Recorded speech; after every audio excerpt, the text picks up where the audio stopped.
It's mise on Seanchaidh, and this is Thistle and Stone. The great glen never forgave.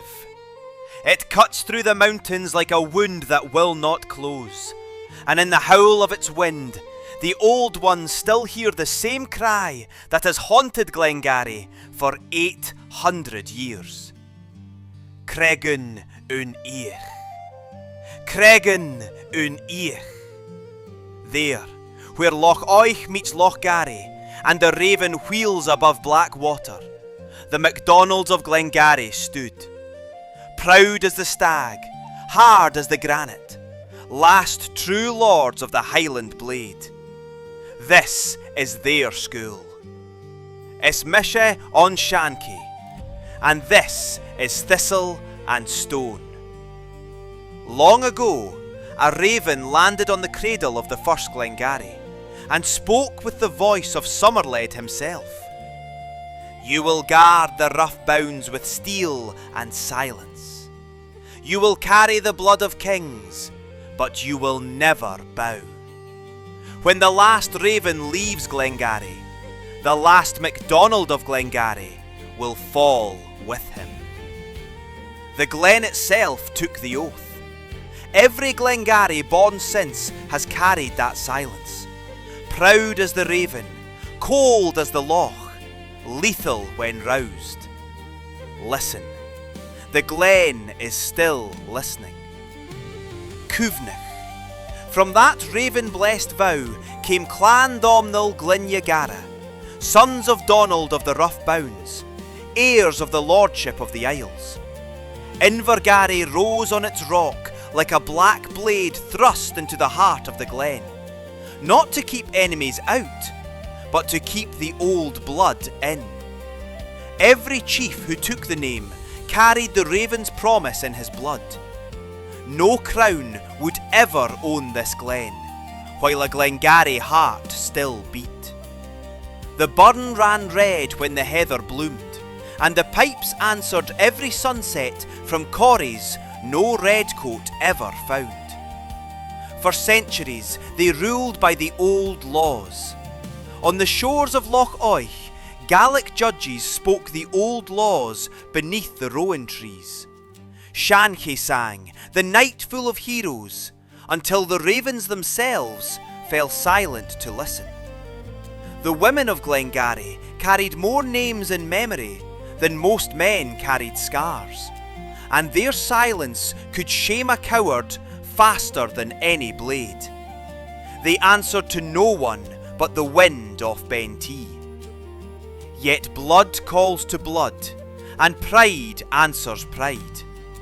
In the early 17th century, Glengarry and Mackenzie tore each other bloody across the braes.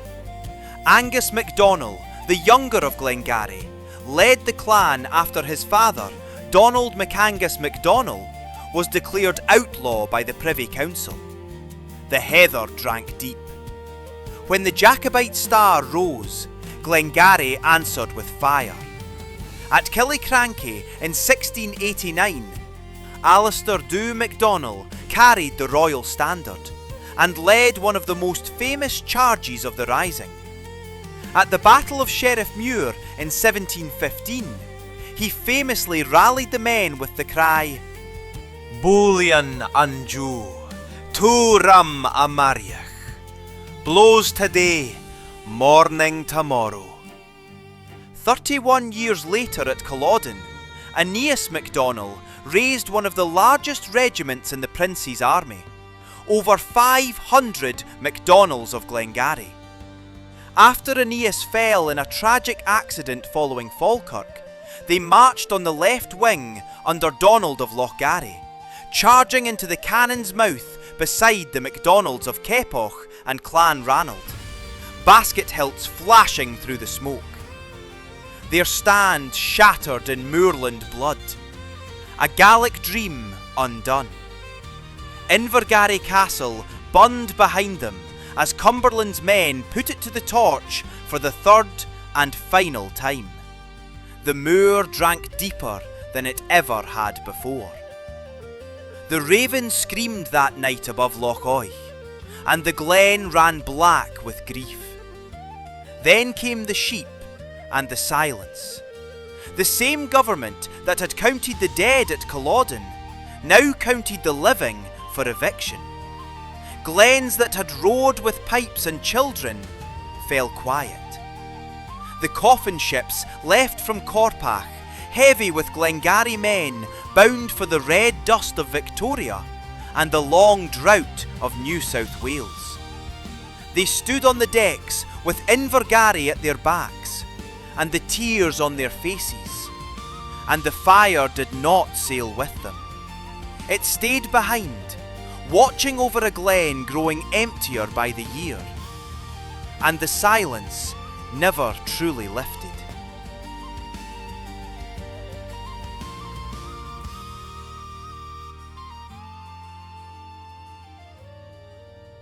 Today, Invergarry Castle is a fenced-off ruin, with a historic Scotland board in English only. While the last croft at Killiecrankie that once echoed with Glengarry war pipes is now an eco-lodge, where strangers come seeking the peace left behind by the clearing in the same glen its owners helped empty. The hills that once shook with the eagle feathers of the Glengarry bonnet now carry the crack of rich men's rifles stalking stags for sport.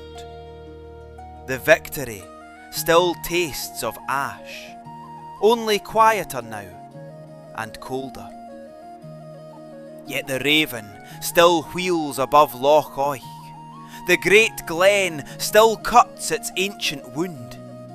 The MacDonnells of Glengarry are scattered from Knoydart to Melbourne, from Glasgow to Sydney. But every one of them knows the road home ends where the raven first spoke. You will still hear their pipes on a winter's night above Invergarry. You will still meet a Glengarry in Ballarat who can recite 20 generations without a stumble. You will still find a child on the shores of Loch Garry who dreams of the raven banner and wakes with the taste of steel on his tongue, though the last shot was fired 300 years ago. Because the oath is not broken. Because the raven is still watching. Because the glen is still listening. Invergarry's stones remember the third burning. Loch Oich keeps its secrets. The raven is still flying somewhere above the snow line. The promise made to the first Glengarry is calling again.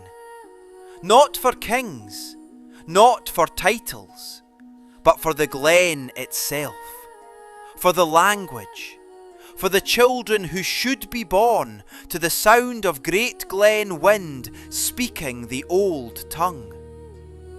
MacDonells of Glengarry, of Knoydart, of Ballarat, of Inverness, of the far ends of the earth, wherever the sheep and the factors scattered you, the peat fire is down to embers.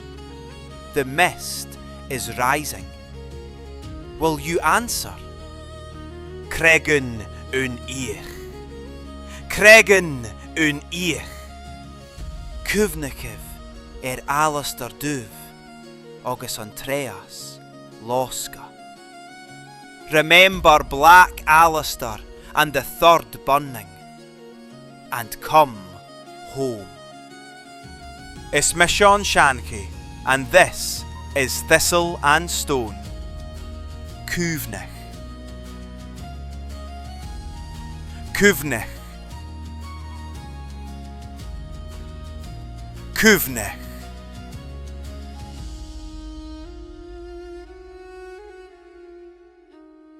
Cuimhnich. Falche. Gu. Cuimhnich. The memory lives. Until next time. Cuimhnich.